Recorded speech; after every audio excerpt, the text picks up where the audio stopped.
Mga kalaro at kababata, at ang bidang laruan natin ngayong episode na ito ay mula sa HG 144 Scale RX Lolo Gundam Transparent version. At kung makikita nyo mga kalaro at kababata, ang napaka-cool na action figure na ito na talagang ibibuild mo at paghihirapan mo bago mo siya mabuo. At talagang kinabit ko na siya isa-isa at talagang ang Bandai na quality talaga ay hindi ka pahihirapan sa pag-build.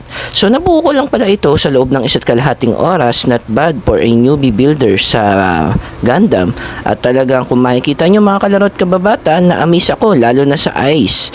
So kung makikita nyo mga kalaro at kababata, ang articulation niya ay maayos naman at talagang double saber ang ginawa ko. At kung makikita natin, napakasarap niyang paglaruan at ako'y truly na-amaze sa kanyang mga details.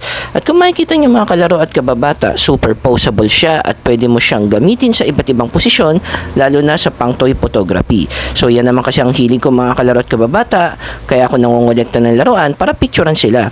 Ito naman yung may weapon and accessories. Kung makikita nyo mga kalaro at kababata, ay talagang ma-amaze ka at talagang ang napansin ko talaga dito ay yung kulay niya na transparent na singkulay ng mga rubber na pantatsing na nilalaro natin noon sa larong kalye.